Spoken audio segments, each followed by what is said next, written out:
Hey there everyone, it's Eternal Snowman here with a TLT recap and analysis. I can actually say that now. I'm going to be looking at my round 1 matches against Trade, well specifically the ones that I won, because I actually didn't save the game I lost. So in round 1 I did play Trade for as my round 1 opponent, and I won 2-1. The game I lost was LC, but I did not save the replay. I can show you the team I used and I can briefly go over it, but I will not. I don't have the replay to like go in depth and analyze. So the game one, we were playing Ubers, LC, and UU, and I chose to bring this Ubers team, which I've been bringing pretty much like a lot. And so just like anyone who doesn't know this team, which is like probably not that many people, I guess. It's just Mega Venusaur balance. It's very good against pretty much the majority of playstyles, and unless you have specific C teams or know how to play around it specifically, it's very hard to beat. It's just a very overall solid team. And since I know that if I bring this team, I can pretty much win against anyone who isn't really an Uber's main. Generally, it's just super solid and has very few flaws, and the flaws that it has aren't that easily exploitable unless you know what you're doing. So yeah, we can just jump right into the replay. So just from the replay, you can tell, just from team preview, you can tell that Trade brought DOS HO, which actually has, so the best mons for this matchup are definitely Xerneas, because Xerneas has a huge pressure on pretty much everything. It OHKOs Eviltal and Marshadow and heavily pressures everything else. So, and then I have Xerneas. My Xerneas answer is Mega Venusaur, and then my, depending on the RCS, I could have problems with that, but probably not. If it's E-Killer, I have Giratina O, which has Roar, and E-Killer is also checked loosely by Xerneas, and other than that, the team doesn't look that bad. Pidon is answered by Giratina O as well. And so we can just jump into the replay. I decide to lead Xerneas because I know he's going to lead Dio, and I was just wanted to scout the set, but it actually turns out it was plus speed Dio, which is like somewhat common, but most of the time they run some defense. And so he gets up 2 layers here, which is not that bad because Giratina can still defog on 2 of the members if he stays in. So he actually hard Marshadows on my Giratina, like predicting the Giratina, but he doesn't realize that Spectral Thief is guaranteed to never OHKO. So unless he's Z-move here, which he's forced to Z-move, which makes Marshadow pretty much extremely easy to switch into if he does use his Z-move, I get a free defog, and I just sack my Giratina here because I don't actually need it. I need to play a safer around Pidon, now that I don't have Giratina, but pretty much I can't switch in, and it doesn't beat anything on my team 1v1 unless it gets a free switch. So he goes hard Groudon, which is actually a really bad move on his part because hard Groudon means that he gets chipped. All offensive Pidons to Modest Zern, this is not Specs, it's just Modest, takes like, it'll 3-hit KO. If it was Specs, it would have actually 2-hit KO'd. So I just stay in, and unfortunately he misses the Precipice Blades, which is really bad for him. And then he goes Arceus Ground, and I'm just going to prevent the SD here because I know that if he SDs, then it's really bad for my team, as my only real answer to it would probably be Primal Kyogre, and then I would need to do 50-50s. So my play is to just prevent the SD, which happens, and it's mostly about the Precipice Blades miss because he could have went for Earthquake here, but I think even then I would still go for this play because then I would just go into my Venusaur to finish it off. If he like hit the Precipice Blades and then like use the Earthquake on Xerneas there. So he then reveals the Geo Xerneas. Against Xerneas, always go Venusaur first turn because there's no reason not to. Even if he's choice, like even in choice specs, it won't be able to KO Venusaur. And so Z Geo, all Geo forms of all forms of Xerneas, barring Psyshock Xern, are absolutely 100% beaten by Venusaur, which makes it an extremely good mon because it has reliable recovery and is able to come in on Xerneas like a ton, as well as checking a lot of other Pokemon in the metagame like Marshadow, like Arceus Ground, like Primal Kyogre, and that kind of stuff. But really, like the utility of Xerneas, and so how Venusaur actually beats ZGO Xerneas is that you Leech Seed it, you Toxic to force it to rest on the first time around, and then you spam Grass Knot until it crits, and that's actually how you're supposed to beat it. So since you have 32 Grass Knots, the chance of you critting is actually like within that time span is actually pretty much guaranteed. So it's like a guaranteed check. And then I just spam Grass Knot, and then it doesn't matter because like until it dies. So it's not really about lucky, but yeah, this is like pretty much exactly how I expected the game to go. Marshadow already revealed Life Orb, and that means that's Scarf Yveltal. Scarf Yveltal, I have Arceus Rock in the back, so it actually does nothing in this game. And then Marshadow's obviously beat, and the rest of them are actually beaten just by Xerneas by itself. And this kind of shows the matchup, because having Primal Groudon as your only Xern answer is actually really bad, because Choice Xern actually just runs straight through. Choice Scarf Xern actually just runs straight through HO. The only answer they have is Primal Groudon, and even then, if I played, like, even if I just switched out Xern and then played, like, safer, for example, then it would have been fine too. Like, the Groudon actually has, like, the team has no answers to Scarf Xern. Okay, so we can just move on to the next replay, which will be UU. I lost the LC game coming into this. I brought, okay. We can go over the teams that I used. So for the LC game, I used LC Rain. I know it's named like this, but I've actually had a lot of success with this team in tests. It's a Rain team, and then I lost late to a Carvana sweep. And so essentially, what I couldn't let the Carvana come in for free, and that's what I let happen. But this team is pretty decent, and depending on the matchup, it can actually win a lot of matchups because people aren't prepared for it, and Horsey can really easily sweep a lot of teams. But since I don't have the replay, I can't really talk about that. So we can go into the UU replay, which I decided to bring, I believe, if I remember correctly, yeah, I brought this team, which has been my staple team for pretty much a long time. It's been what I've been using. It's an HO team that's been extremely successful, and just pretty much you play on solid fundamentals to win with this team.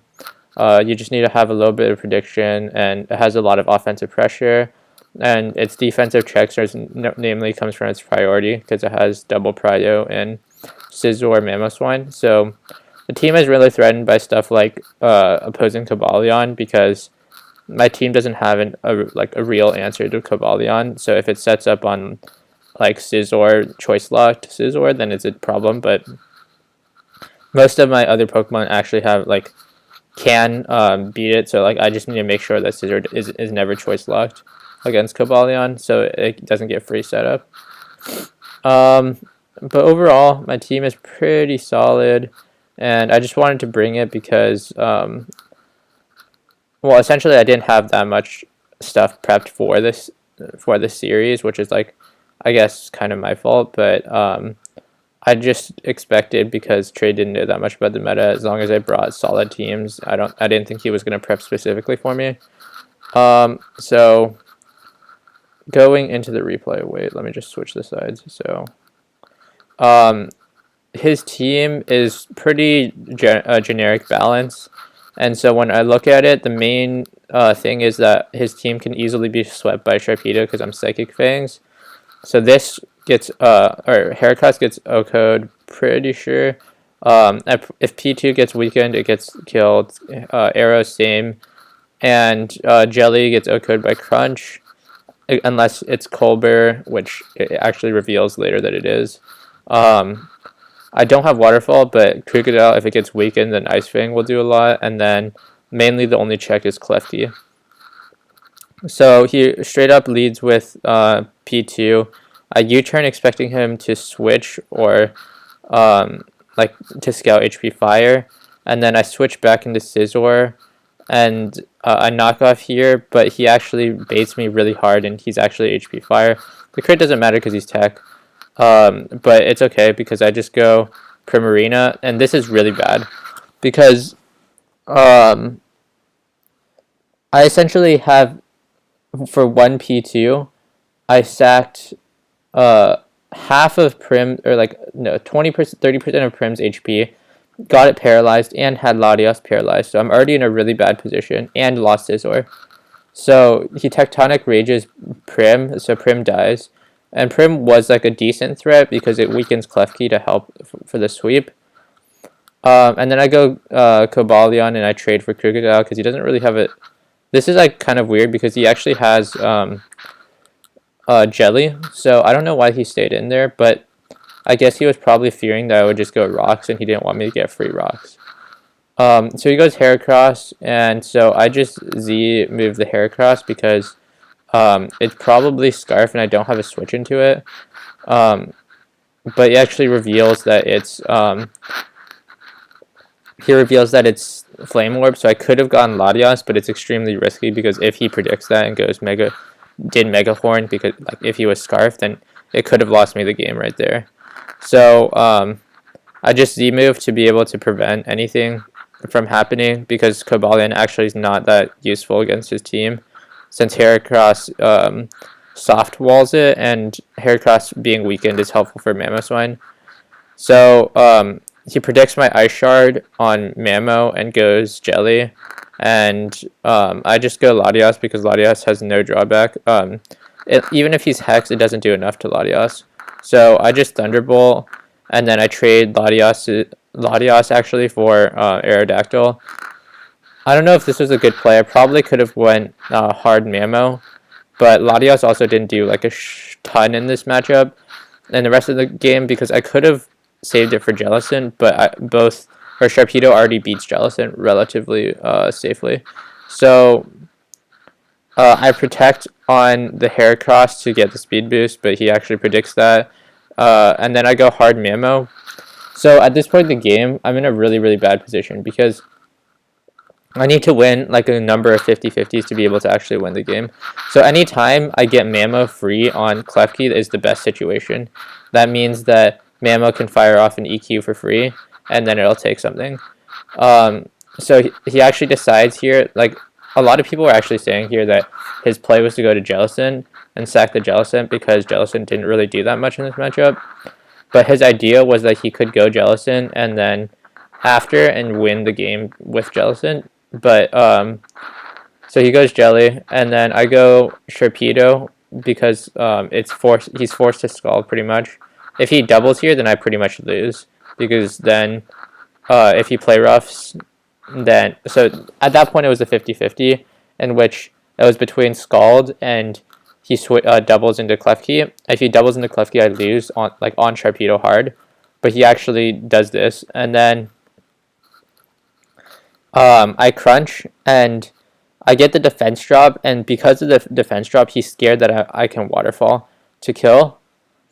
But I was actually thinking that he would play rough there, and I was, or like, okay, sorry, he would play rough he would switch because he was expecting me to double into Mamo, or not double, just switch into Mamo, and to take the play rough, and then in that situation, then he would want to switch because then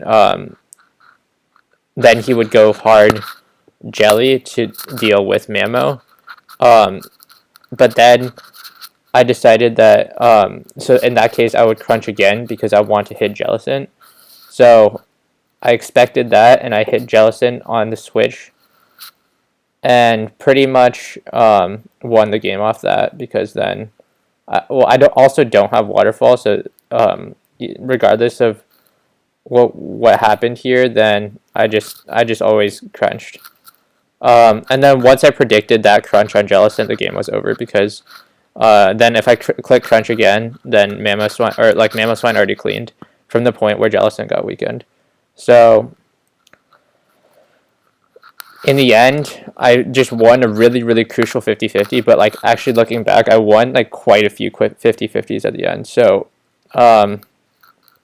after trading here, Aerodactyl for Latias, I won every 50-50 from here on out, except for, from here on out. So I knew, yeah, there was the play rough on Mamo, which like I guessed correctly. Then here there's the Scald, so this is the second 50-50, and then he goes Klefki, and this one isn't like a 50-50. I actually lose technically, but then I win this 50-50, and then I won after that. So if we actually go back and look, because people were saying that in this case, in this play right here, that trade should have gone Jellicent and sacked it and then got a kill with Heracross. But it actually just came down to more 50-50. So I think it was the right play for trade, because if he goes Jellicent, hard Jellicent here, and to take the EQ, then then it comes down to more 50-50s. I either go into Sharpedo again and try on the Scald, or I kill it with Mamoswine, or like I EQ again with Mamoswine. So then he has another 50-50 choice of either Scalding with Jellicent or switching to Klefki on the predicted double to Sharpedo. And then the play comes down to that, but in the end, I would have to win like 2 or 3 more 50-50s to win the game in that case. So it was trade's play, probably. But I don't think that it was necessarily that bad that he did make that play. So I see where trade is coming from, but I don't necessarily agree with that play. He thought that he had it in the bag still, but the defense drop here was actually the reason why, because he later explained that he was fearing a waterfall, which I wasn't really thinking about, because I was thinking that he would play rough, and then he thought that I would, like, if he did play rough, then I could go hard Mamoswine and win off going hard Mamoswine. So he would go to Jellicent, expecting the hard Mamoswine. But that didn't end up happening, so I just won off this 50-50, which I guess we weren't even viewing in the same way, so I don't know. I did win off that prediction, though, so I did end up winning the series 2-1. It was a lot closer than I expected. All the teams will be linked in this description below if you want them, including my LC team if for some reason you want that, even though I lost with it. And thank you guys for watching, and I'll see you guys for the next episode, which I'm going to be recording right after this, about round 2. Sorry for this one being very late, too.